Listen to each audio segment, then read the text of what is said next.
tombe sur la tête lorsqu'une auto percute la maison. Problème de consommation dès 13 ans, Jean-Samuel s'apprête à sortir la tête haute après son séjour au centre Jean Lapointe. Des gestes répétés inlassablement depuis 20 ans, la vocation d'une sacristine de 95 ans.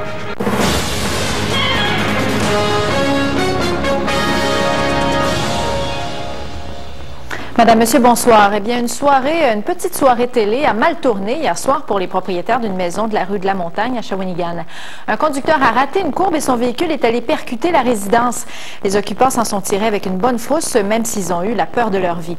Un panneau de signalisation de la ville un peu trop discret pourrait avoir forcé le conducteur à faire une manœuvre à la toute dernière seconde.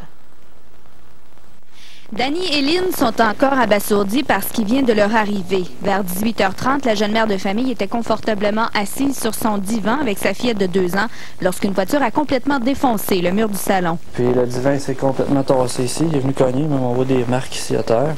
Et ta fille, est-ce que tu as eu peur? J'ai eu peur. Ah ouais, j'avoue, j'ai eu peur. Je pleurais, puis elle avec.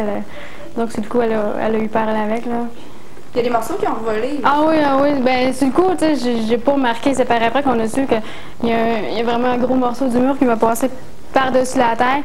Puis il y avait un cadre aussi sur le mur qui a tombé à peu près à 20 cm de la tête de ma fille. Puis disons qu'on était chanceux.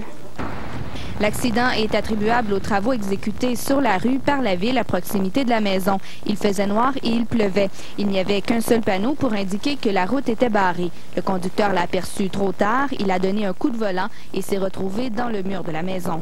Avant l'accident, ces panneaux n'y étaient pas. La ville les a fait installer tout de suite après parce que les voitures qui montaient la côte n'apercevaient le chantier qu'à la toute dernière minute. C'est évident que s'il y aurait eu les signalisations qu'ils ont présentement, qui ont rajouté après l'accident, il n'y aurait pas eu d'accident. La ville de Shawinigan n'a pas voulu commenter. Elle veut d'abord compléter son enquête interne. Danny et Lise, eux, doivent réparer les dégâts. Il y a maintenant moins de chances pour qu'une voiture percute à nouveau leur maison. Les travaux sur la rue sont terminés. Julie Grenon, TVA, Shawinigan. Le propriétaire d'une fermette à Saint-Alexis-des-Monts croyait que quelqu'un y avait mis le feu volontairement. Ce matin, il constatait avec désarroi les dégâts. Ses 2 chevaux et ses chèvres ont péri calcinés. Après enquête, la Sûreté du Québec retient davantage l'hypothèse de l'incendie accidentel. Claude Saint-Pierre était allé travailler 10 minutes avant le sinistre. Les dégâts sont évalués à 20 000 $, mais pour l'homme, c'est son rêve de retraite qui part en fumée. C'est tout du bois, comme vous voyez. C'est vite pris, une chance qu'il mouillait. En tout cas, on s'est sauvés. Mes animaux là, sont tous là, ils sont à terre. Fait que cette semaine, je vais commencer à tout nettoyer ça. Mais là, mec, je remonte la première planche, elle va être assurée, elle, en partant. Là. Ça c'est définitif. Là. Les producteurs de bovins ne sont pas entièrement satisfaits de l'aide annoncée hier par la ministre de l'Agriculture. Françoise Gauthier a annoncé une aide de 20 millions de $ qui s'adresse uniquement aux producteurs de bouvillons. La moitié du montant promis provient de l'assurance stabilisation, ce qui choque les producteurs. L'aide accordée hier permettra aux éleveurs de mieux respirer pour l'instant, mais selon eux, le problème n'est pas totalement réglé. C'est quand même une bouffée d'air frais. C'est des producteurs qui présentement étaient sur le bord de la faillite et puis cet argent-là qui devrait rentrer, la ministre a annoncé 20 millions, ça va représenter pour les producteurs une aide là, qui est importante. C'est pas de l'argent neuf et puis les fonds d'assurance stabilisation, ils sont bâtis pour aider les producteurs quand il y a des petites pertes de marché. C'est absolument pas fait pour une crise là, de l'ampleur comme on vit présentement avec le ESB. Là. Lorsqu'on regarde la météo à long terme, oui. C'est ce qu'il révèle dans une lettre publiée aujourd'hui dans le Nouvelliste. Michel Pal pointe du doigt l'enquête publique qu'il qualifie de cirque politique. Il reproche aux différents intervenants d'avoir profité de cette enquête pour relancer le débat du système de policiers-pompiers. Or, selon lui, le modèle est inadéquat. Michel Pal fustige aussi les différents experts qui ont soutenu que l'incendie était d'origine humaine. Le père des victimes soutient que le feu aurait très bien pu être d'origine électrique. Il conclut qu'au terme de l'enquête, il ne lui reste que peine, rage et remords. Les adolescents sont vulnérables à tout ce qui crée une dépendance, la drogue, l'alcool, le jeu excessif, nommez-les. Il faut donc les ressources disponibles pour cette clientèle et c'est là le rôle du Centre Jean Lapointe de Saint-Célestin, le seul organisme du genre dans la région. Pour la 2e année, le centre organise un cocktail variété, entre autres France d'amour, Jean-François Bastien, Jean-Marie Lapointe seront de la partie le 3 novembre à la salle J. Antonio Thompson. Les dons sont précieux, le témoignage qui suit vous en convaincra. Il n'a que 16 ans, mais traîne un lourd passé de consommation. Sous l'effet de la drogue, Jean-Samuel a même tenté de s'enlever la vie. Puis, je me perdais là-dedans, là, j'étais... Je sais pas, tu sais... La consommation, ça a tellement l'air inoffensif, tu sais. Toute mon histoire, c'est une grosse histoire triste, puis tout ce que je voulais, c'est avoir du plaisir au début. Grâce à sa thérapie, Samuel a pris conscience de ses problèmes. Il affiche maintenant une assurance encourageante. C'est pas juste me faire donner des coups de bâton parce que je consomme, puis non, fais pas ça, tu sais. C'est plus toute la raison qui va avec ça. Et finalement, quand tu vas sortir d'ici, ça va être un nouveau départ pour toi, une nouvelle vie presque? Oui, dans tous les domaines, je trouve. Son thérapeute le suit depuis bientôt 10 semaines. L'adolescent est parti de loin, mais il semble que son séjour au centre Jean-Lapointe l'est sorti de son calvaire. L'évolution est grandissante, c'est très observable, autant au niveau des comportements qu'au niveau de son mode de pensée. Je pense que c'est un jeune qui réapprend à vivre de façon sobre. Jean-Marie Lapointe est de passage au centre pour parler de l'importance des dons du public afin de continuer à offrir des thérapies gratuites aux jeunes en difficulté. Quand on voit ça, on peut dire que c'est essentiel, un outil comme ça dans la région? C'est sûr, c'est capital même.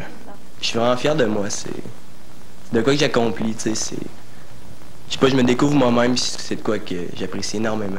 Jean-Samuel retournera bientôt parmi les siens en étant bien conscient de sa vulnérabilité. Il sait toutefois qu'à tout moment, il pourra se tourner vers les intervenants qui l'ont aidé à s'en sortir. Marie-Christine Bergeron, TVA, Saint-Célestin. Vous savez qu'il n'y a pas d'âge pour travailler. À 95 ans, Annette Pilote travaille au pavillon Saint-Joseph de l'hôpital de Trois-Rivières comme sacristine depuis une vingtaine d'années. Elle rend aussi visite régulièrement aux malades et malgré les années qui passent, elle n'envisage pas encore le jour où elle devra prendre sa retraite. Annette Pilote répète ses gestes depuis près de 20 ans. Inlassablement, chaque jour, elle prépare la messe pour l'aumônier qui viendra la célébrer pour les malades du pavillon Saint-Joseph. Je vais 2 fois par jour. Après ça, je vais préparer ma messe. Je retourne vers 4 heures l'après-midi. On va si les pas sont bien bourrés, t'es correct. Mademoiselle Pilote a célébré son 95e anniversaire de naissance la semaine dernière. Lorsqu'elle veut se reposer, c'est encore ici qu'elle préfère le faire. Elle vient faire le plein d'énergie et ne songe surtout pas à prendre sa retraite. Non, je vais pas. Je vais pas, puis je tiens ça propre. Je lève les vaches, les linges sacrés, pas aussi, puis même, de temps en temps, un prêtre va laver son sarrau. Je trouve que ça s'imposera, tu sais. En plus de son travail de sacristine, notre jeune Nona Génère aime bien visiter les malades. Les résidents et le personnel du centre d'accueil Gamelin ont l'habitude de ces visites et l'accueillent à bras ouverts. On peut la garder encore 25-30 ans. Là, je suis pensionnaire. Certaines ne se passeraient d'ailleurs pas de sa présence. Tu veux venir communier, elle s'occupe de tout le monde qui est là. Il y a toujours une bonne petite parole pour quelqu'un. C'est mon devoir d'être là. C'est un ange gardien. Jeune fille, Mademoiselle Pilote a déjà voulu devenir religieuse. Après une dizaine de jours, elle a dû quitter la communauté parce qu'elle était malade. C'est finalement auprès des malades qu'elle a trouvé à servir le Seigneur. Patricia Elie, TVA, Trois-Rivières. La taxe sur l'hébergement sera difficile à vendre aux hôteliers de Trois-Rivières. L'Association touristique de la Mauricie s'attend à une vive opposition de la part des propriétaires d'hôtels qui sont convoqués en assemblée ce soir. Il s'agit de la dernière des 6 rencontres tenues en Mauricie sur l'application de cette taxe spéciale de 2 $ pour chaque nuitée. L'ATR anticipe des revenus d'1,5 million dès la première année, ce qui permettrait d'élaborer une stratégie pour la promotion régionale. Et la centrale hydroélectrique de Grand-Mère se cherche un nom. La ville de Shawinigan et Hydro-Québec lancent le défi aux étudiants des niveaux primaires et secondaires qui fréquentent une école située sur le territoire de Shawinigan. Grâce à ce concours, la ville et Hydro espèrent trouver un nom dynamique, court et attrayant. Un nouvel aréna Shawinigan, le grand patron de la Ligue junior majeure, relance le débat. Présentement chez JL Textile, tout deal. Entre filles, je trouve ça bien à cause qu'on se confie des secrets, on fait une bonne complicité ensemble. Les enseignants sont bien accueillants. Tu as une question, ils vont tout de suite répondre à ta question. Le prof de Dieu, je l'aime parce qu'elle prend son temps pour nous expliquer les choses. Quand tu as de la misère, ils sont toujours là pour toi. C'est pas juste un réussite scolaire, c'est réussir à être une bonne personne. Viens découvrir une école dynamique où chaque élève est importante. Le Collège Marie de l'Incarnation, toute une réussite sous le même toit. Lui auront joué un rôle aussi influent. On lui attribue la montée du mouvement dans sa Pologne natale